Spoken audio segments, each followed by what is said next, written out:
Who here has eaten a steak once? Steak. Quick question. Would you eat a steak one more time? Yes or no? Exactly. Eating is similar to learning. It does not mean that you have heard something once. Means that you're like, I have heard it once, so it's not useful to me. Just the same as the food you eat once, the next time you eat it, it still has nutrition, it still has value. The same thing to information. When you hear something you have heard before, it will give you new insights, different ideas, and it will help you in different ways, okay?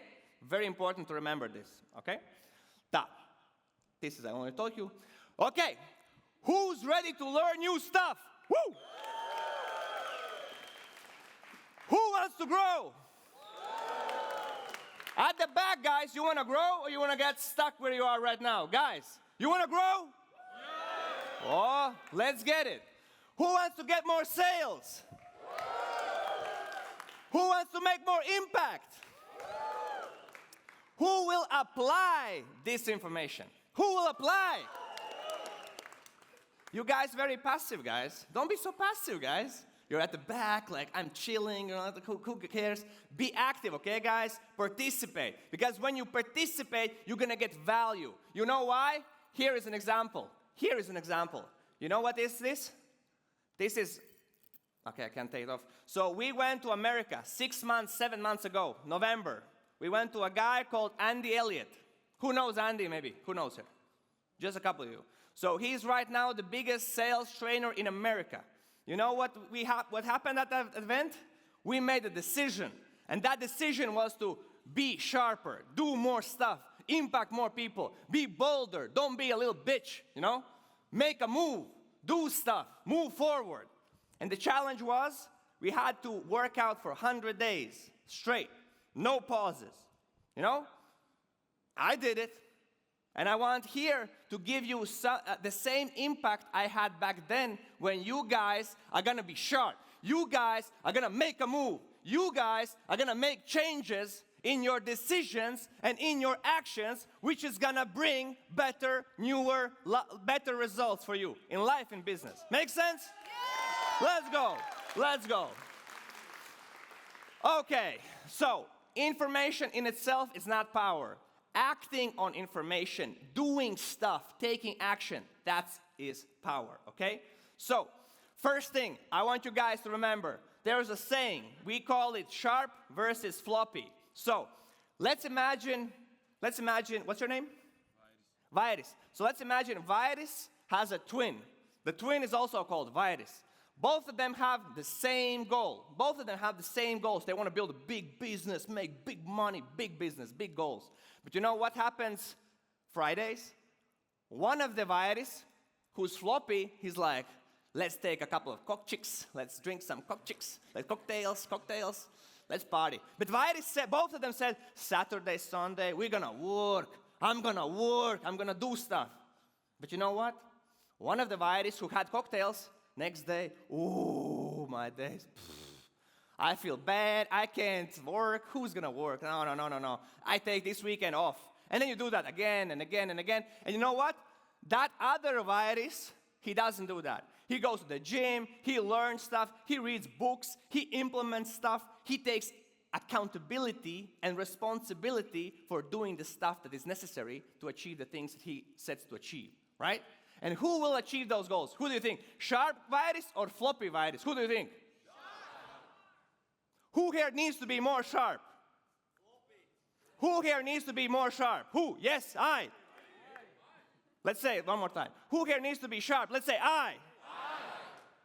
Love that. Let's move forward. So my today's speech is about 10 belief shifts you can use right now in your daily life to have better results. So let's start. Number 1, people do not have money. Oh my God, people do not have money. People don't have money. So let's imagine this. Who here saw the Bentley Center when you were riding here? Who here saw it? Okay, so at this Bentley Center, there is a car being sold at $190,000. So this is the Bentley Bentayga SV8. Who would like to buy this? Yes or no? Okay, who could buy it right now? Okay. Check this out, okay? So it's a very valuable car, right? Very nice car, okay? So let's imagine this. I say to you, tomorrow at 9, only 10,000 euros, and you can get this car. All legal, brand new, has everything, the documents, everything. Only 10,000. Who here will find the money, has the money to buy it? Here, yes or no? You know? Oh, now more people are like, only 10,000. Why? First lesson. It's the value of the thing you associated or the money you have in your pocket. So you are thinking, oh, only 10K for that car? I could sell it for 100 G's next week, right? Makes sense? Right? The lesson here is that you need to think that your offer needs to be more valuable in exchange for the money the client is paying for that service or product. That's when people buy. That's when they buy.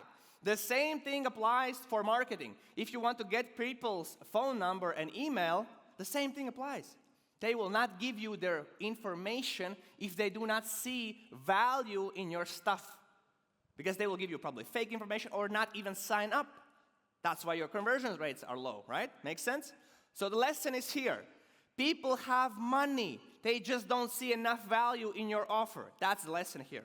Number 2, others can achieve it because X, Y, and Z, but not me. Others can do it, but not me.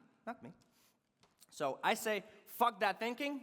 I say, fuck that thinking. I don't like that thinking. All of it comes down to knowing stuff, doing stuff, and being that person who can do this stuff. Only these 3 things.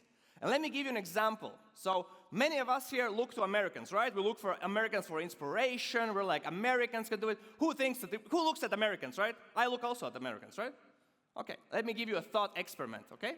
So check these guys out. So this is Hormozy. Who knows Hormozy? Okay. Hormozy's company makes 60 million or less per year, okay? This guy who's gonna speak, his companies make 200 million. This guy is from Latvia. This guy is from America. Yes. One more example. These guys in Latvia, this guy makes 30 million in Latvia, this guy makes 100 million in Latvia, right? The lesson here is we from Europe, from Latvia, from Lithuania, from Poland, from Sweden, from Norway, from Germany, we can do more than Americans. Okay, we can do more. You need to feel that. And you can achieve anything you set your mind, focus, and attention to. But not everything, okay? Not everything. But anything, but not everything. Let's go to number 3. I can't grow. I can't achieve. I'm like stuck. I'm stuck. I'm like, Who here knows Pokemon? Who here knows Pokemon? If I would have Dimitris here, he would say, yes, me, Pokemon.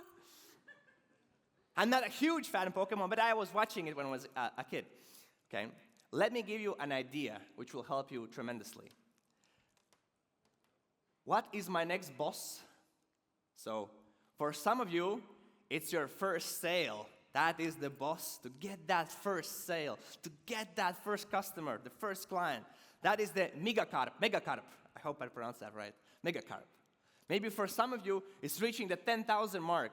That is the Nido King reaching the 10K. That's the boss you need to face. Or for some of you, it's the Mega Charizard hitting that 100K per month, right? Those are bosses. For my example, my boss was YouTube in Latvia. That was my boss. You know why? Because 6 years ago, I was also making episodes and Stay Sharp show. And you can see, 6 years ago, we had like 300 views. Again, back then, it was 50 views, 20 views. It wasn't 100, okay? Now people maybe watch those again. But now, the boss is defeated. Okay, not maybe defeated, but I'm at a different level. So you can see the views right now, right?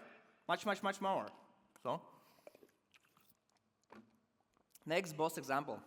It was for me to kind of, at my early stages, 4 years in my business, I was only the guy selling. So I was the guy selling, promoting, everything doing myself because no other people can do it. And my boss, and many for you also, the boss was, can other people sell my services? Can other people sell? Can I build a sales team? Can I build a sales person who can help me to sell more of my services? And now we have it. I have a team. So I have a team of people selling it, doing it. And again, that was my boss. And I have friends like Mattis and other friends who have sales teams of thousands of people selling, making sales, right? Because one person can do a certain amount of activities. But imagine if you had 100 people, 500 people, okay, 5 people, 10 people. You can imagine the difference, right? Who can imagine the difference, right? It's more impact, right? Yes? So, my next boss was also this. This was our first event.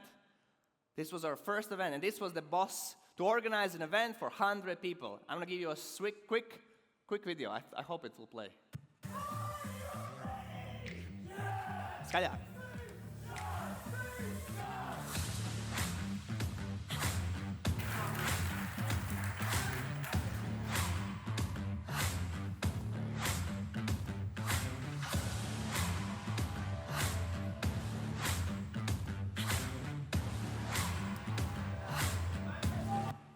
Okay, who here was at that event?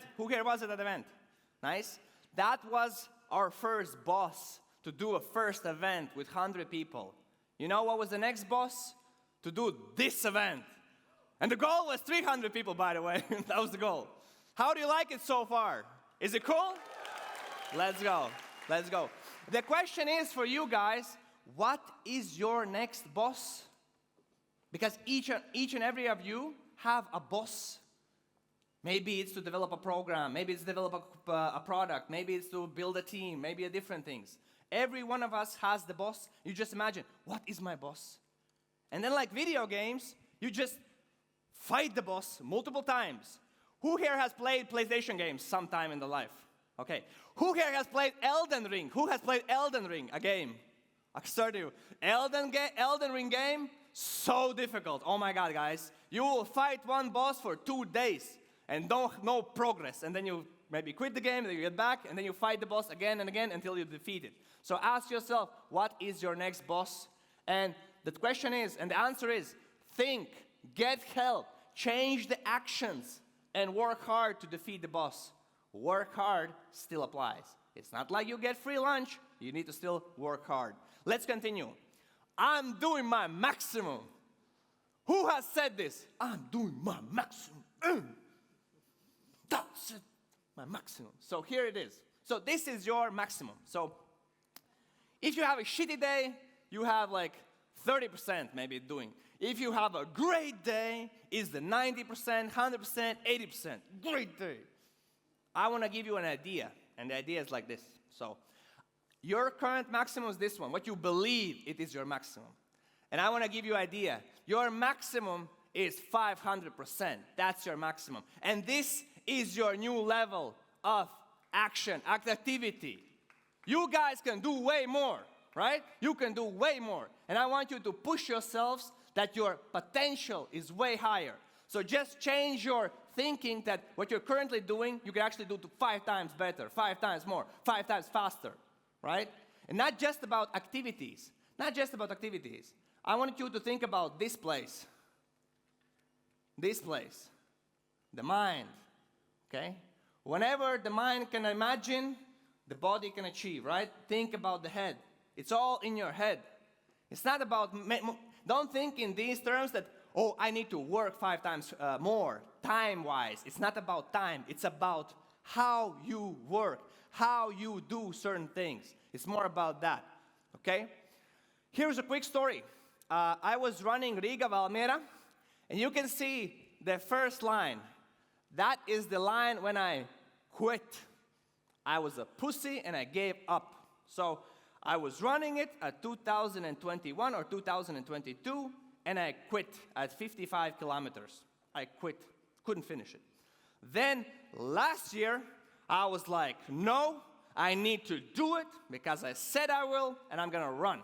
And you know what happened? At the same spot that I quit, I also stopped and I was like, oh my God, this is crazy. I can't move. And after you run 55 kilometers, imagine this. I was sitting and I was like honestly from my heart and I'm like saying how I felt. I was like, I can't move like this. Like I couldn't move. And Raivis, where's Raivis? And I was calling to Raivis, hey buddy, can you pick me up? Can you pick me up? And you know what he said? He said, fuck you, keep walking.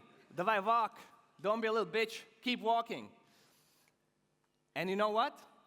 I did. And I kept walking, then a little bit running. And you know what happened? At the 100th kilometer mark, for the last 7 kilometers, I ran the fastest. I had the fastest pace. And also my buddy Nix, where's Nix? Also with my buddy Nix, because Nix joined me at I think 70 kilometers or something like that. He joined me to help me finish it. I had good people around me to finish that run, right? But that is a great example that you might think, your body may say, I can't do more. But you know what? You can. You can. And you will. But you need to push through the discomfort, okay? So how much more could you achieve, become, and experience if you pushed what you thought is possible, if you pushed beyond? And I love you to give you an example. I want you to shred to your next level you. Shred, like a snake. Shred to your next level of you. And why? Why? Let me explain. A snake typically changes their skin every 2 months. They change their skin. And you know what it says why they do it? They do it because it allows them to grow. The snake allows them to grow. It removes parasites. And it removes all damaged skin. I want you to think about it like this. When you shred your skin, I want you to imagine that you're getting from 0.1 version to 0.2 version. Like MacBooks, like Apple phones, they change versions. I want you to change the version. Next thing, remove parasites. What is that? Maybe a negative friend, maybe the environment, maybe the place you're in, maybe the friends you have, maybe remove them. Just like a snake. Don't get stuck to them, right? You have your own goals. Your goals should be more important than just losing some old friends. Don't think about it. Just move forward. You will find better, newer, cooler friends who will have your best interest at heart, and they will push you to the next level. They will push you, okay? Great example, okay? So, lesson number 4, you have more levels to what you can achieve. Number 5, I don't feel like it today, you know? Imagine me like, oh, Nix has 500 people came to experience this event, and I don't feel like it today, you know? I'm gonna I'm gonna relax, drink some Corona, relax, you know? And I wanna give you an idea. This is the idea. You are what you choose to be. Imagine you are an actor. So you're acting. You have a movie to play, right? You need to prepare, get into character, and then act. You need to be acting in that way. It's not like you need to put your emotions, your feelings, your maybe wife is like pushing you, hitting you on the head. You need to put that aside, and you need to act in that moment because you are an actor. And you choose the character. I want you, whenever you go into work, you are choosing to step in the character who is a go-getter, high achiever, high performer, and you're in that acting role. You're putting yourself in there, and you can put your feelings aside. You can put that stuff aside, because that's how and why we think, let's say these two guys, that's why we think they're world-class actors. They can put their own feelings, emotions aside. Because, guys, these people here have problems just like us. Just like me, just like you, all of us, right? All of us. It's not like your problems are universal. No, They're very unique to your situation, but they're not universal. Everybody has these problems. So the lesson here is don't let your emotions drive your decisions. You act as your character needs you to act today. Okay? Number 6, everyone knows me. Oh, everyone knows me. I don't need to advertise. I don't need to promote. Everyone knows me. So a quick story, a very embarrassing story. So it was 2020. I was running ads for, I think, 8 months. You know what I was? I was this blonde guy. See that blonde guy? That was me.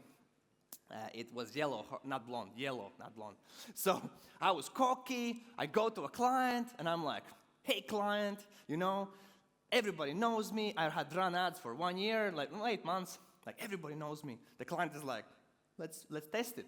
I'm like, okay, I'm cocky guy, let's do it. And the client says, okay, let's go outside to this park. This is close to Riga's. No, you know this park, right? This is the Riga's park. I'm like, davai. So we go, 3 of us, 2 ladies, 1 guy.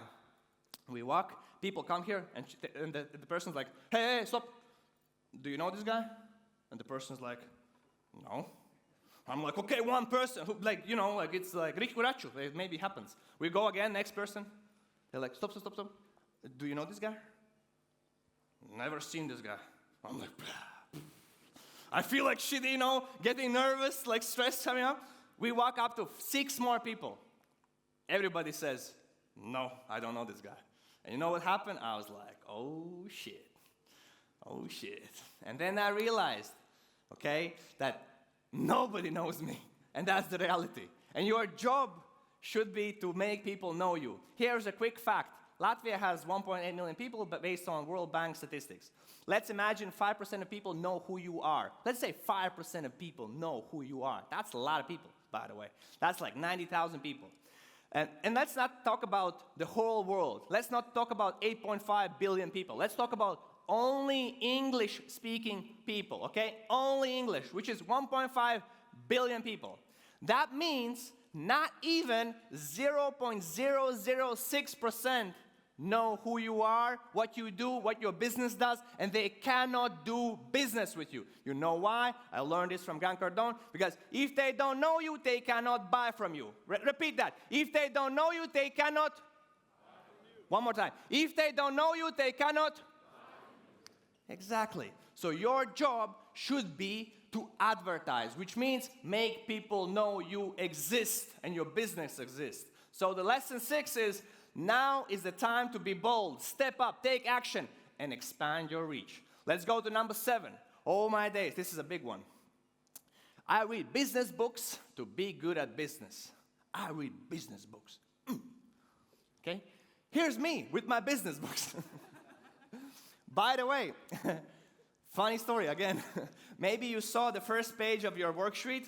That is my story about books, okay? So when I was starting to read business books, I read these business books for 3 years. And you know what I did? I did 0 business. I was just reading books, right? Because what it makes you feel is, when you read books, you feel accomplishment. You're like, yeah, I did it. But in reality, the only thing that matters is action. It's action. It's doing stuff. That is the only thing that matters. And after kind of reading them for many, many years, I came to a conclusion. Knowing is great. But if you don't do these things, which is the doing part, it does not matter. Because when you do stuff, you start to be that person who can achieve these things and do it. Because why? Why? Let me tell you why. First of all, you read books because you feel accomplishment, but you don't actually do stuff. Number 2 is the books are written with the context of the author. Let me repeat that. Books are written with the context of the author. When they write the book, they have their own story, their own unique situation, which might not apply to you right now, specifically to you, right? Because let's say most of the books you read, guys, they're from America. We're not in America. We're in Europe. The business is different, the people are different, the communication is different. So the lesson here is, read books to get ideas. Then think for yourself how to apply them to you, to your specific situation. That is the lesson here. Number 8, you guys gonna love this. This is a great quote. Making money is hard, right? Making money is hard. Making money is difficult. Let me give you a quote from Naval Ravikant, a great thinker. I love this guy thinking. You will get rich by giving society what it wants but does not yet know how to get. Let me repeat that. You will get rich by giving society what it wants but does not yet know how to get at scale. Okay? Think about it. This is the biggest thing to realize. When he says at scale, what does he mean? He means that there are certain leverage types you can use to do that. Options are labor, capital, product, media, code, and the big one is creativity, but that's just creativity, okay? So where do I use leverage, okay? So I use leverage in labor. So I have a team members, I have staff, we are working hard, we're making thousands of phone calls per day, we're having 10 to 25 meetings per day. That's how we use this. And I have people who help to fulfill on the client's orders, right? People who work with the customers. Then capital, how we use capital. So right now, we don't use capital in the sense that Naval was thinking, but we use capital to pay for ads. So I have money, we put it in ads, let's say 10,000, and we get back 50,000. That's how we use capital. Product, we have products. We have built products that do not need labor to give the customer value, right? We have products. Media. You guys saw how I use media. We have YouTube channels, we make content, we have a show that gets hundreds of thousands of views. That's how we use media to have more leverage and do what Naval was saying at scale. For code, currently do not have that, but my buddy Toms, we have something planned in the future. Where's Toms? Huh? Let's go, my buddy. Let's go. So the lesson here, making money is not hard. It is a skill that you learn, just like English, just like Chinese, just like running, just like hockey, just like that. It is a skill to be learned. It's not hard. It is a skill to be learned. Number 9, my clients are not online. Facts, 5.8 billion people are online. The e-commerce market is more than 6 trillion. It's going to be more than 6 trillion in 2025. 4.8 billion people use social media. And 92% of B2B buyers, business to business, start their journey of buying something online. And I want to give you an idea. The new idea is this one. It is called the B2Y era. Who here knows what it is? Got you guys. New ideas, right? The B2Y era is the millennials, is the generation Y. These are people who are born in 1981 till 1996, ages from 24 to 43. Who here is in that age group? Okay. Why am I mentioning this? These are the people who have the highest purchasing power, they're influencing B2B decisions, and they are the biggest kind of spenders globally. I'm like speaking globally. This is statistics from global markets, okay? And the question isn't whether your clients are online. It's how effectively are you reaching them? That is the question, not if they are online or not, because everybody's online, guys. You here came to this event because of online, right? Who here saw something online and they came to an event? Who here saw it and then they came to an event? See that? You guys didn't see anything online and you just came? Right? You saw stuff online, okay? The lesson here, adapt or be left behind. And the last lesson, shift. I'll do it tomorrow. This is the biggest one. I'll do it tomorrow. A true story happened, I think 3 to 4 months ago, actually. So I had a crash with my bike. A couple of buddies. One of the speakers is also with me at that time. So big injury. They took out one organ. I broke some ribs, broke bones, etc. And I almost died, you know. But at the hospital, a funny story. So I fall, we can't get out of the place, we call ambulance comes, puts me on this stuff, then they cannot carry me, they slide me down because it was very mountains like this, like up and down. And then they go to the hospital, and the lady puts me in this like scanner, this magnetic resonance, I don't know how to say it in English. So scan me, and then she comes to me, he's like, nix. No, she doesn't say nix, she's like, we need to cut you or you die, what do you want to do? I was like, and I was a little bit high. You know, they gave me some drugs. I'm like, let's go, it's rock and roll. I was like, what do you mean? She's like, we need to cut you or you die. What do you want? I was like, I want you to cut me. Sign paper, let's go. And then I wake up, and then the idea that came to me is that I don't have time. None of us have time. The time will run out eventually. I know it might not feel that way. I know it doesn't feel that way, but it will run out for sure, 100%. There's like no very small chance that you will maybe live forever, right? Probably zero chance you'll do that. And I want you to think about it. And I want you to realize that, because you do not have time for tomorrow. A good friend of ours recently just died. He was like 36, just died. Just in bed, just died. You know that, right? I'm like 30 now. It's like, shit, I don't have all the time in the world. And I want to give you a quote from Seneca. The quote is, people are frugal in guarding their personal property, but as soon as it comes to squandering time, they are most wasteful of the one thing in which it is right to be stingy. By Seneca. Right? By Seneca. And let me give you a thinking experiment that will make your butt rock and roll, okay? So, if you're in your 30s, let's say you will work till 60 years old. Here on the left side, that's 30 years. That is 30 years. On the right side, that is 30 years times months. So it's every month in 30 years. And imagine, every month that goes by, ba-jing, it's like chick, chick. Every year that goes by, chick, chick. Every year goes by, chick, chick. And it gets lower, lower, lower. And I want you to think, your life depends on today, not tomorrow. Your life depends on today. Thank you, and make a move.